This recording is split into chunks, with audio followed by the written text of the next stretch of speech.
અત્યારે રાજકોટમાં સજ્જડ સુરક્ષા સાથે વિદ્યાર્થીઓ નીટની પરીક્ષા આપવાના છે। શહેરના અલગ અલગ 12 કેન્દ્રો પર આ પરીક્ષા લેવામાં આવશે। કુલ 5330 વિદ્યાર્થીઓ પરીક્ષા આપવા માટે નોંધાયા છે। વહીવટીતંત્ર પોલીસ દ્વારા પરીક્ષા માટે સઘન સુરક્ષા વ્યવસ્થા ગોઠવાઈ છે। ગેરરીતિ ન થાય તે માટે ડેપ્યુટી કલેક્ટર કક્ષાના અધિકારીઓ તૈનાત રહેશે। બપોરે 2 વાગ્યાથી સાંજે 5:15 વાગ્યા સુધીની પરીક્ષા ચાલશે। વિદ્યાર્થીઓને સવારે 11 વાગ્યાથી બપોરે 1:30 વાગ્યા સુધી પ્રવેશ મળશે।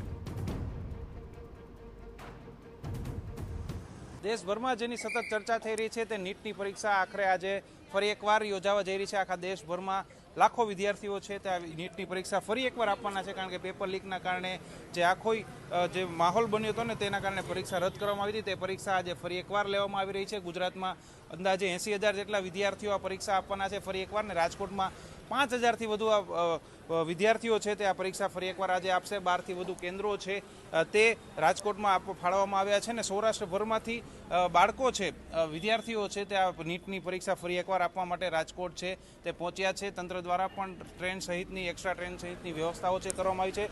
તો આ અત્યારે કેન્દ્ર દ્વારા પ્રાઇવેટ સિક્યુરિટી પણ ગોઠવવામાં આવી છે, ને 11 વાગ્યાથી એન્ટ્રી શરૂ થશે ત્યારે CISFનો બંદોબસ્ત પણ ગોઠવવામાં આવે છે। હવે એવી કોઈ અનિચ્છનીય ઘટના ન બને તે માટે પૂરા પ્રયાસ છે તે કરવામાં આવી રહ્યા છે। આપણે એક વિદ્યાર્થી પહોંચ્યા છે, તેમની સાથે વાત કરશું, તેઓનું શું માનવું છે। શું કહેશો, ફરી એકવાર નીટની પરીક્ષા આપી રહ્યા છો, કેવું અનુભવી રહ્યા છો? કારણ કે એકવાર આખી પરીક્ષા આપી દીધી હતી, હવે ફરી એકવાર આપવાની।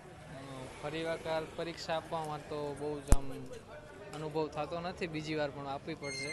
પણ હવે નીટની પરીક્ષા ફરજિયાત આપવી પડશે MBBS માટે। એડમિશન તો બીજે કંઈ નીટ સિવાય કંઈ મળતું નથી, એડમિશન તો નીટમાં ફરજિયાત દેવી જ પડશે। એટલે કેવું લાગે જ્યારે મહેનત કરીને પરીક્ષા આપી હોય, માંડ આખી એક્ઝામ પૂરી થઈ હોય, શાંતિ મેળવી અને ખબર પડે કે પેપર લીક થયું છે, હવે પરીક્ષા પાછી આપવાની છે અને પાછી તૈયારી કરવાની?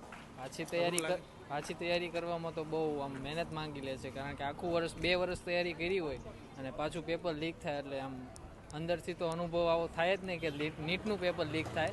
પણ હવે જે થયું તો એ અમારા માટે હવે કેવી આશા રાખી રહ્યા છો? હવે આશા તો રાખી રહ્યા છે, કારણ કે નીટવાળાએ ફૂલ ફોકસથી અને ઘણા બધા સિક્યુરિટી સાથે નીટની પરીક્ષા હવે આપવામાં છે, એટલે ફૂલ ફોકસ છે। વાલી પણ આપણી સાથે છે। એક વાલી તરીકે કેવું થાય, આપણો દીકરાને સતત મહેનત કરતા જોતા હોય, પરીક્ષા આખરે આપી હોય ને તમને એમ થયું કે આ મોટી એક્ઝામ હવે એમાંથી નીકળી ગયો અને પેપર લીકના સમાચાર આવે, પાછી પરીક્ષા આપવાની છે, કેવું થાય એક વાલી તરીકે? દુઃખ તો ઘણું થાય, કારણ કે ખર્ચ ઉપર ખર્ચ આવી જાય છે। એક વખત તમે ટ્યુશનનો ખર્ચ કરાયો હોય, પાછો આ ખર્ચ ફરી વખત ટ્યુશનનો કરવો પડે, એટલે નાના વાલીઓ માટે તો બહુ અઘરી વસ્તુ છે। પણ હવે સરકાર પાસે અપેક્ષા રાખવી છે કે ફરી વખત આ વસ્તુ ન થાય। હવે અત્યારે આ વખતે સરકાર દ્વારા જે પ્રિકોશન્સ રાખવામાં આવે છે, CISF રહેશે, પછી પેપર